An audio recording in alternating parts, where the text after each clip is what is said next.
एक ठाकुर जी का स्थान था संपत कुमार भगवान, अभी भी है संपत कुमार भगवान। तो संपत कुमार भगवान जो थे, कोई मुगल शासन के समय पर कोई मुगल गया और मुगल जाकर के जैसे ही मंदिरों में जाते थे तोड़ फोड़ मचाने के लिए, तो मुगल जैसे ही वहां गया, संपत कुमार भगवान को मुगल की छोटी सी कन्या ने जैसे ही देखा, उसको लगा ये बहुत बढ़िया गुड्डा है, मेरे लिए ले चलो। राजा तो मुगल तो अपने समय में कुछ भी करते थे, और बेटी की प्रसन्नता के लिए संपत कुमार भगवान को मंदिर से निकाल करके वो दिल्ली ले आए, और बेटी अपने पास रखती, ये मेरा गुड्डा है, उसी को नहलाती खिलाती पिलाती, उसी के संग रहती। वो तो साक्षात ठाकुर जी हैं।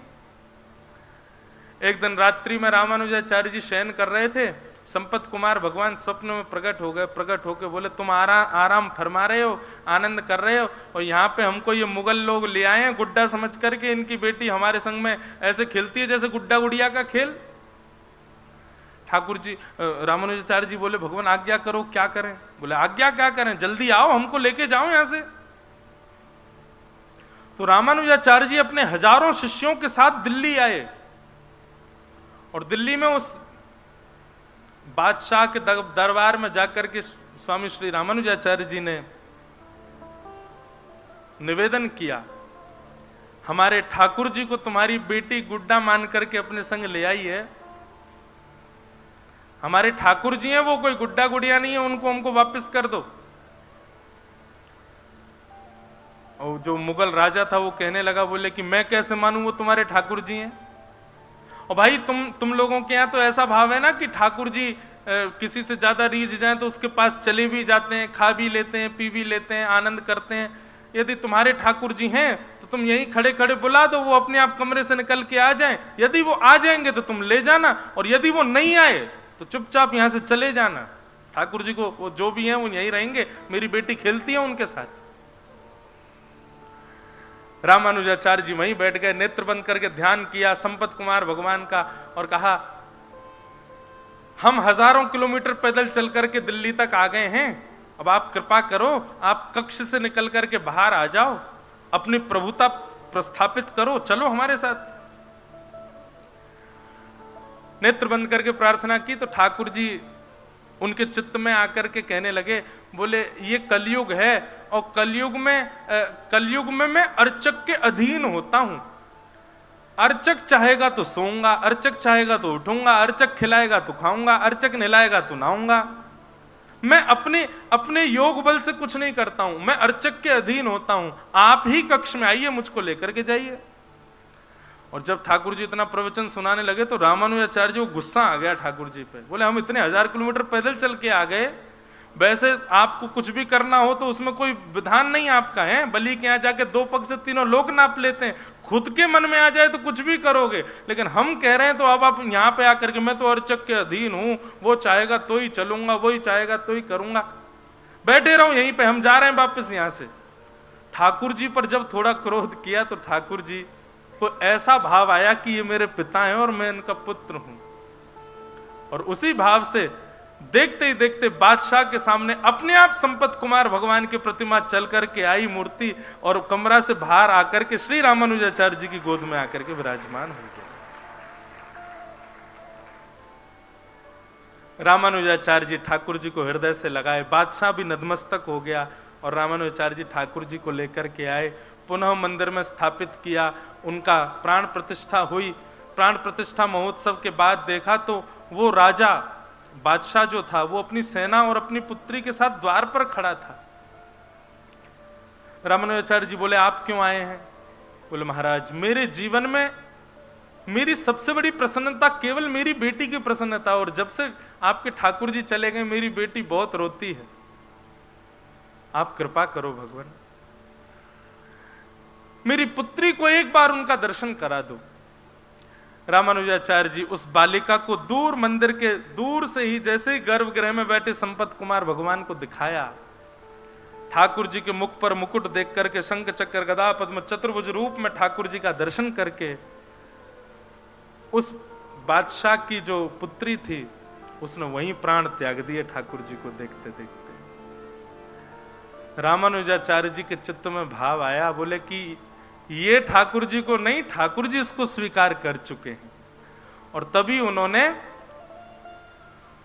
टर्की अंबा, वो टर्की का था राजा, तो आज भी दक्षिण में मां को अंबा बोलते हैं, अंबा बोलते हैं, तो टर्की अंबा करके छोटा सा विग्रह ठाकुर जी के बगल में स्थापित किया उस बादशाह की पुत्री का।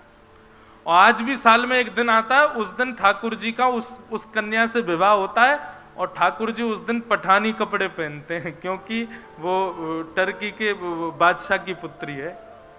मैं दर्शन तो नहीं किए, लेकिन मैंने कथा सुनी है। तो मैं क्या कहना चाहता हूं, आप संबंध बनाओ, निभाने की जिम्मेवारी ठाकुर जी पे छोड़ो, वो निभाएंगे, और ये निश्चित निभाएंगे। तो श्री कुंभन दास जी जब अपने खेत में खेती करते थे,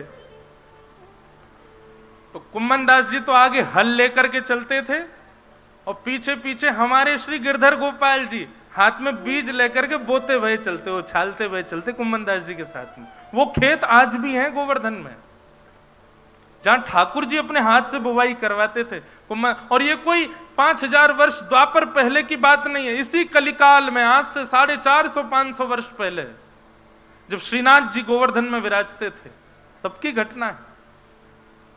कुंभन दास जी हल जोतते थे, और ठाकुर जी पीछे पीछे बीज लेकर के उनके साथ में खेती करवाते थे कुंभन दास जी के संग। अब सामान्य मानवीय दृष्टि से देखो तो कुंभन दास जी के पास में भोजन को अन्न नहीं है, कुंभन दास जी के पास बैठने को आसन नहीं है, कुंभन दास जी के पास देखने को शीशा तक नहीं है, लेकिन भक्त दृष्टि से देखो तो पूरे जगत का जगत नियंता, जगदाधार उनके साथ खड़ा है।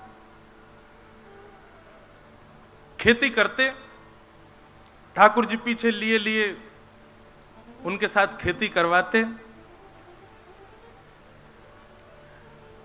इतने में ही साय के 4-4:30 बज गए, और ठाकुर जी के उत्थापन दर्शन का घंटा बजने लगा मंदिर में।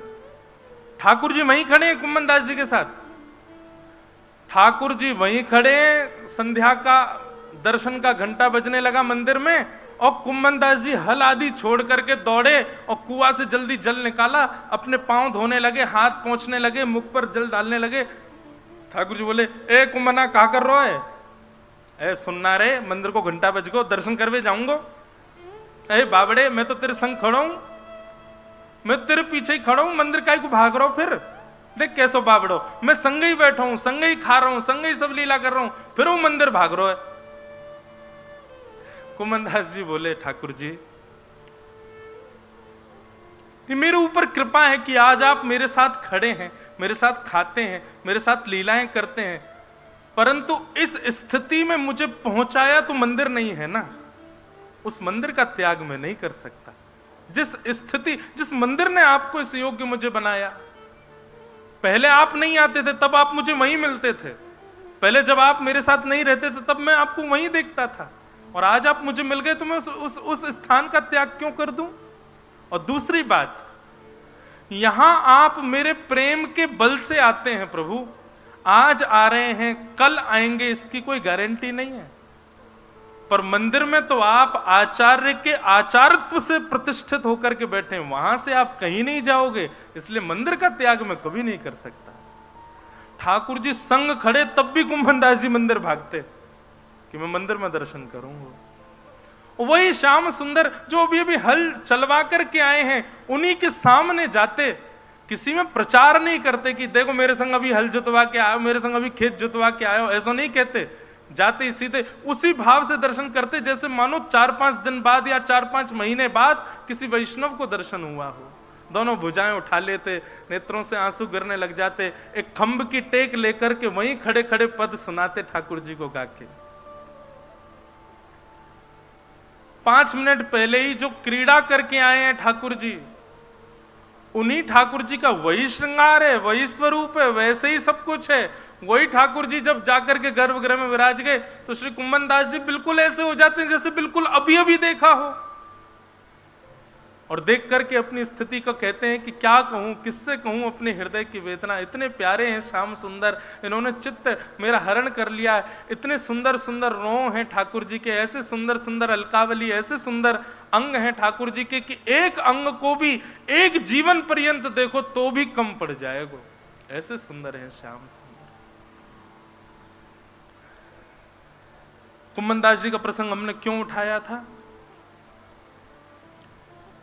कुम्मन दास जी की भक्ति सुन ली, और कुम्मन दास जी की स्थिति क्या थी कि घर में तिलक लगाने को शीशा भी नहीं है, बैठने के लिए आसन भी नहीं है, प्रसाद पाने के लिए अन्न भी नहीं है। वो है श्री कुम्मन दास। लेकिन कभी भी अपनी स्थिति के चलते ठाकुर जी से कभी याचना की हो या अपनी स्थिति की उनको पीड़ा कभी हुई हो, ऐसा कभी नहीं हुआ।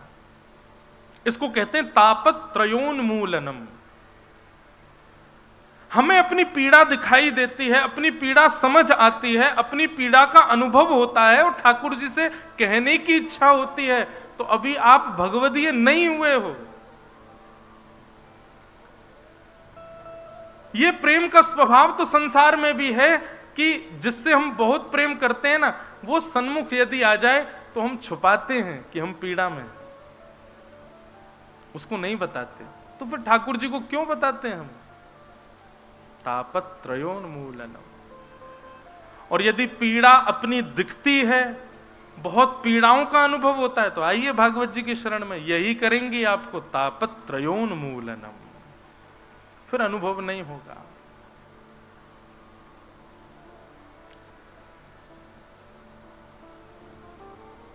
ये भागवत का चौथा लक्षण है, प्रयोजनम तापत्रयोन्मूलनम।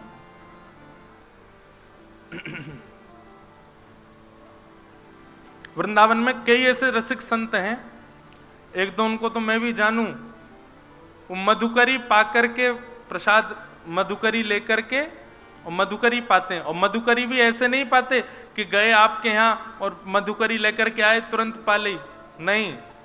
हमारे घर के बगल में, बिल्कुल बगल में ही है भागवत निवास, वहां के कई संत पतो कहा करें, मधुकरी लेकर के जाएंगे और फिर ब्रज की रज में गड्ढो करेंगे और जितनी मधुकरी लेके आए सब्जी अलग करके रोटी इनको वहां में गड्ढे में गाड़ देंगे भीतर ब्रज की रज में ही, और फिर नाम जप करेंगे। जब नाम जपते जपते जपते नेक भूख तेज है जाए, तब वही रज को हटाए के वहां में तो रोटी निकाल के वाकू झाड़ के वाकू पाले। ऐसी मधुकरी पामे। हम लोग कर सके ऐसो? नहीं कर सके, क्योंकि हमको स्थिति, अवस्था, व्यवस्था सब समझ आती है, पर वैष्णव को इन सब से कोई फर्क नहीं पड़ता। वो हर स्थिति में रह लेता है, हर स्थिति, हर व्यवस्था, हर अवस्था उसके लिए समान हो जाती है। बहुत व्यवस्थित कर दो तो प्रसन्न नहीं होगा, बहुत अव्यवस्थित कर दो तो दुखी नहीं होगा, वो सम ही रहेगा दोनों अवस्थाओं में। तापत्रयोन्मूलनम। श्रीमद् भागवते महामुनि कृते किंबा परैरीश्वर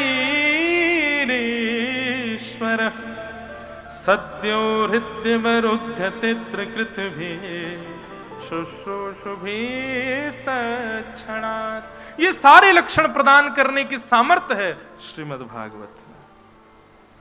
तो भागवत की कथा भैया इन इन लक्षणों की प्राप्ति के लिए श्रवण कीजिए। कौन कौन से लक्षण बताए? बताते तो हम बहुत सारे हैं, आप लिखा करो। अब कब मन में कौन सा भाव आ जाए? अभी अभी 4 बताए। सबसे पहला, धर्म छोड़ परम धर्म की स्थिति होना। दूसरा बताया मात्सर्य दोष से रहित होना। तीसरा बताया भगवत वैष्णवों में ही अपने संबंधों को देखना। और चौथा बताया किसी भी प्रकार की स्थिति में सम हो जाना। मैं तो एक बात और कहूं, कथाओं में कहा करता हूं कि श्रीमद् भागवत और भक्ति मार्ग क्या है? बोले एनेस्थीसिया का इंजेक्शन है, आपको लग गया फिर सुनने है जाओगे, फिर पता नहीं चलेगी का हेरो का ना हेरो, कौन हमते कछु कह गयो, कोई ने हमते कछु बुरो बोल दियो, यानी मुझको गारी दी, यानी मेरो सम्मान कियो। अब सुनने है गए तो फिर सम्मान करे तो अच्छो नहीं लगेगा, बुराई कर दे तो बुरो नहीं लगेगा। एक प्रकार से यही समझ लीजिए कि भक्ति मार्ग सुन्न करने का इंजेक्शन है। सुन्न ना भय हो तो समझो अभी आपको बढ़िया ते सही नस में इंजेक्शन लगो नहीं है, अभी तक आपने कथा सुनी नहीं है, यही समझ लो। हर स्थिति में सम होना सीख जाओ। और एक बात और कहें, अनुकूल स्थिति में सम होना सामान्य बात है, प्रतिकूल स्थिति में सम होकर के दिखाओ। जहां आपके अनुकूल नहीं है अवस्था व्यवस्था, वहां सम होकर के दिखाओ।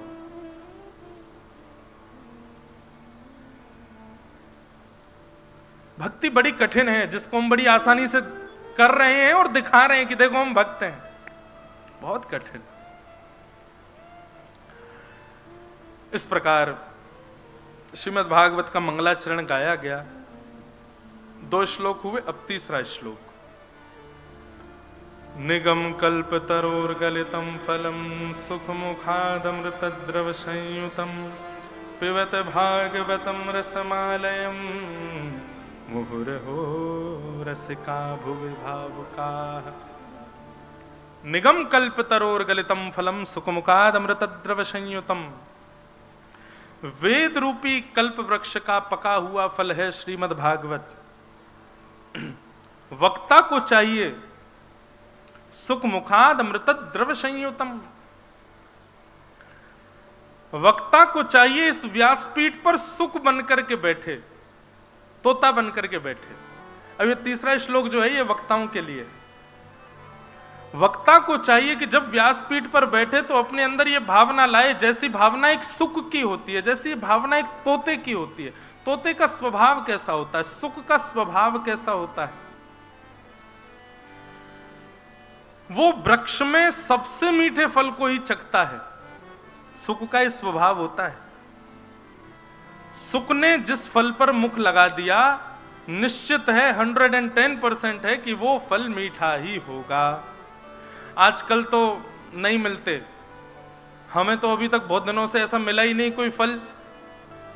हाँ, सांसारी फल नहीं मिला, भागवत फल तो मिला है जो सुखदेव जी का उच्छिष्ट है, पर सांसारी फल जैसे आम हो, अमरूद हो, सेब हो, ऐसा कोई फल अभी बहुत दिनों से नहीं मिला जिसमें सुखदेव जी का मुख लगा हो। पहले होते थे, हमारे नाना जी, दादा दादी सब लोग लाते थे, बोलिया खा ले लाला जे मीठो होएगो। मैंने कायकू जामे तोता ने मुख लगाए रखो, वह खाए देखो तो मीठो ही होतो। आप लोगों ने भी खाए होंगे बचपन में, अब तो नहीं मिलते। सुख मुखाद, तो तोते का स्वभाव क्या होता है? वो वृक्ष में सबसे मीठे फल को खोजेगा, उसमें मुख लगाएगा, स्वयं भी रस लेगा, और जब मुख निकाल करके बाहर आएगा तो फल से निकलने वाले टपकने वाले रस जब पृथ्वी पर गिर जाते हैं, कई छोटे छोटे कीड़े मकोड़े भी उस रस को ले लेते हैं। उस फल को तोड़ के कोई ले जाता है, जाकर के खाता है, परिवार में बांटता है, जिसको देता है उन सबको भी रस मिल जाता है। ऐसा ही स्वभाव वक्ता का होना चाहिए। श्रीमद् भागवत रूपी जो ये वृक्ष है, इस वृक्ष में कई सारे फल लगे हैं। ऐश्वर्य रूपी फल भी लगा है, प्रतिष्ठा रूपी फल भी लगा है, दक्षिणा रूपी फल भी लगा है, बहुत सारे भक्त पीछे लगेंगे ये फल भी लगा है, फॉलोअर्स रूपी फल भी लगा है। पर वक्ता को चाहिए वो सुख बनकर के जाए और केवल श्रीमद् भागवत रूपी इस मीठे फल में ही मुख लगाए, स्वयं को रस लेवे, स्वयं को रस देवे, और फिर वह रस लेकर के सामने बैठे जितने श्रोता हैं उन सबको भी रस उन्मुक्त कर देवे। ये सुख का लक्षण होता है। व्यासपीठ से कई सारे फल मिलते हैं, उन फलों के पीछे ना जाए, केवल भागवत रूपी फल को ही अपनाए कि सुख मुखा द्रमृत द्रव संयुतम। सुख बनकर के व्यासपीठ पर बैठे, और श्रोताओं को क्या करना है? सुख बनकर के जब वक्ता कथा सुना रहा हो तो सुने ना, तो पिबत भागवतम रसमालयम मुहुर्हो रसिका भुवि भावुका। इस भागवत की कथा को सुने ना, पिए, पिए। सुनने में और पीने में अंतर क्या है? सुनी हुई वस्तु कभी कभी विस्मृत हो जाती है, भूल जाते हैं, पर पी हुई वस्तु अपना असर आपके तन पर जरूर दिखाती है। चाहे औषधि को ले लीजिए, चाहे घी को ले लीजिए, चाहे मदिरा को ले लीजिए, चाहे किसी भी पेय पदार्थ को ले लीजिए, जिसको आप पियोगे वो आपके तन को लगेगा, दिखेगा आपके तन से कि हां इसने इस वस्तु का सेवन किया होगा। ठीक वैसे ही श्रीमद् भागवत का पान करो, ताकि पान करने के बाद आपके अंग अंग से वो दिखे कि हां ये भागवत का श्रोता है, इसने भागवत को पिया है। पहली कृपा करी मानव बनायो, दूसरी कृपा करी ब्रजवासी बना दियो, और तीसरी कृपा करी कि ब्रजवासी में हूं, कोई कहीं भी ब्रज में दे देते जन्म, वृंदावन में ही जन्म दियो। और हमारी जन्म भूमि भी यही है, 200 मीटर आगे एक हॉस्पिटल है, वो हॉस्पिटल वो बंद है, वो दिखे शराब हॉस्पिटल अभी खुला है, मैं तो गया ही नहीं, 27 वर्ष पहले जन्म लिया, उसके बाद कभी नहीं गया उसमें। पर हाँ, जब भी वहां से निकलता हूं प्रणाम कर, मैंने कि यही मेरी जन्म स्थली है। तो जन्म भी मिला तो ब्रज में मिला, ब्रज में भी वृंदावन में मिला। ठाकुर जी देखो इतने में भी रुके नहीं, और कृपा करी सो ठाकुर जी के घर में जन्म दियो है। ऐसे घर में जन्म दियो जहां जन्म लेते ही सबसे पहले कानन में श्रीमद् भागवत के श्लोक ही गूंजे होंगे। ठाकुर जी इतने में भी रुक जाते कि भाई ठीक है बहुत कर दी कृपा, अब रुक जाओ। नहीं माने नहीं है, फिर भी नेक बड़ो भयो सो व्यासपीठ दे दे, बोले अब मेरी कथा तू भी गा। इतने सब अनुग्रह करवे के बाद भी ठाकुर जी माने नहीं, और कृपा कर दी, बोले नहीं अब मेरी सेवा और कर। तो गिरधर लाल जी आ गए, वो सेवा भी करा रहे हैं। बड़े कृपालु हैं भैया ठाकुर जी, सब पे अनुग्रह करें, सब पे कृपा करें। बस ठाकुर जी से प्रार्थना है ये अनुग्रह, ये कृपा सदैव बनाए रखें। वैसे तो निर्गुण भक्त जो होता है ना, वो इस कृपा की भी कामना नहीं करता ठाकुर जी से। वो क्रम जब आएगा ना, सात्विक रजोगुणी सात्विक निर्गुणी आदि भक्तों के, तब उस क्रम का मैं विस्तार करूंगा। वो मुक्ति की भी कामना नहीं, हम भी नहीं करते मुक्ति कामना। हम तो एक बात कथा में कहते हैं कि अगर ठाकुर जी मुक्ति देंगे भी ना तो वैकुंठ जाएंगे, ये तो निश्चित है कि वैकुंठ तो मिलेगा। कथा इतनी गा रहे हैं तो इतनी तो कृपा कर ही देंगे, ठाकुर जी वैकुंठ बुलाएंगे। पर वैकुंठ बुला के हम ठाकुर जी से कहेंगे ठाकुर जी हमको ऐसे ही वैकुंठ में बैठवे के काजे मत बुलाओ। ठाकुर जी ने कहा करेगा, बोले आपको कथा सुनाऊंगा आपकी, और ठाकुर जी को बैठा के उन्हीं की कथा फिर ठाकुर जी को सुनाएंगे। हम सत्य बताएं, हमारी यही इच्छा है कि शाम सामने बैठे और उनकी कथा उनको सुनाई जाए। अभी तो हम लोग विचार करें अपने मन में कि ठाकुर जी ने ऐसे किया होगा, ऐसे किया होगा। वहां तो कथा कहते कहते पूछ लूंगा, श्री जी बताइयो ठाकुर जी ने ऐसा किया हो। ठाकुर जी से पूछ रहे हैं बताइयो श्री जी ऐसा कर रहे हैं, कितना आनंद आवेगा। और फिर जब कथा पूरी हो जाएगी ना, सो श्री जी और ठाकुर जी आएंगे, हाँ भैया कथा पूरी हो गई, तो हम कहेंगे लाओ दक्षिणा दो। ठाकुर जी कहेंगे लो दक्षिणा। हमने की दक्षिणा हमारे मन की होनी चाहिए। क्या? बोले फिर से वृंदावन भेज दो, फिर से ब्रज में भेज दो, और फिर से हमको ठाकुर जी को ही पुत्र बनाए दो, फिर से व्यास बना दो, फिर से लाल जी की सेवा दे दो, फिर से वृंदावन दे दो, ये दक्षिणा दो। हमने पहले ही सोच रखी है क्या करना है। आप सब भी सोच के रखो आगे को कहाँ नियम बनाना है। ये भजन वजन से मुक्ति तो मिलेगी, लेकिन ठाकुर जी मिलेंगे तो कहाँ करोगे, उनसे बैठ के कैसे चर्चा करोगे, कहाँ भाव रखोगे। सब गोपनीय रखो, थोड़े थोड़े भाव, हमारी तरह नेक नेक भाव ही बताओ, बाकी सब तो अंतरंग भाव रखो, गोपनीय रखो। कैसे कैसे करोगे। 7 दिन कथा होगी, हमारे यजमान ठाकुर जी बनेंगे, कितना आनंद आवेगा। ठाकुर जी तिलक करवे आए करेंगे मंच पे, जैसे यजमान आते हैं, माला पहनाए करेंगे, फिर आरती किया करेंगे भागवत जी की। कैसे देखो करेंगे ठाकुर जी? इन सब कथाओं का एक ही फल चाहिए कि हमको शाम शाम को कथा सुनानी, वो कथा सुने।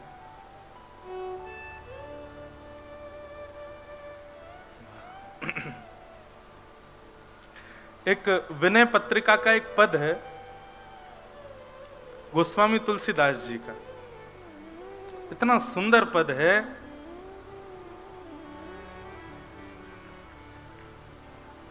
भक्त के अंदर भी तनिक चतुराई होनी चाहिए।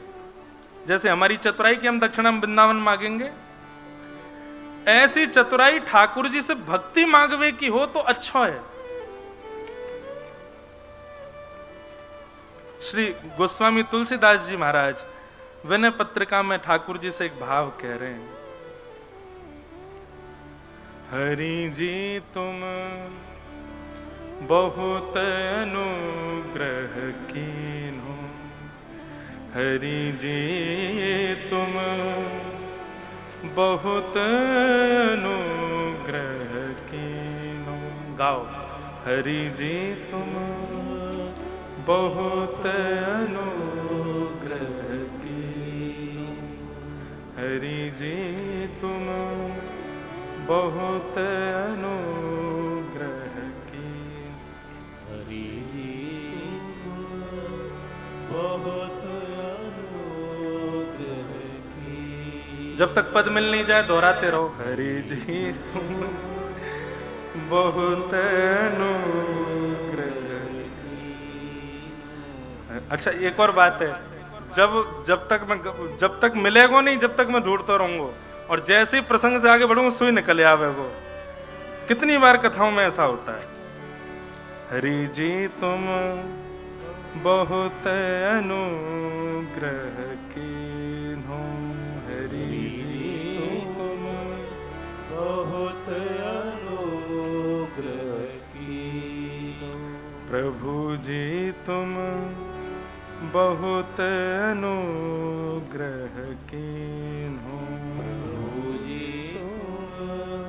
बहुत अनुग्रह कीन्हो, हरि जी तुम बहुत अनुग्रह कीन्हो, हरि जी तुम बहुत अनुग्रह कीन्हो। अब तुम मिले कोई नहीं, जन कहाँ गए हो?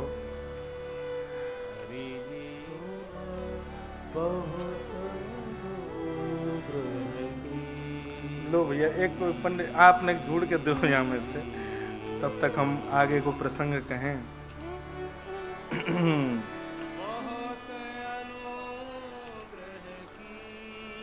हरि तुम बहुत अनुग्रह कीन्हो, हरि जी तुम बहुत अनुग्रह। गोस्वामी तुलसीदास जी महाराज कह रहे हैं, ठाकुर जी आपने मुझ पर बहुत बड़ा अनुग्रह किया है, आपने मुझ पर बहुत बड़ी कृपा की है, लेकिन ये कृपा आपने अपने मन से करी है, मेरे मन से नहीं करी है।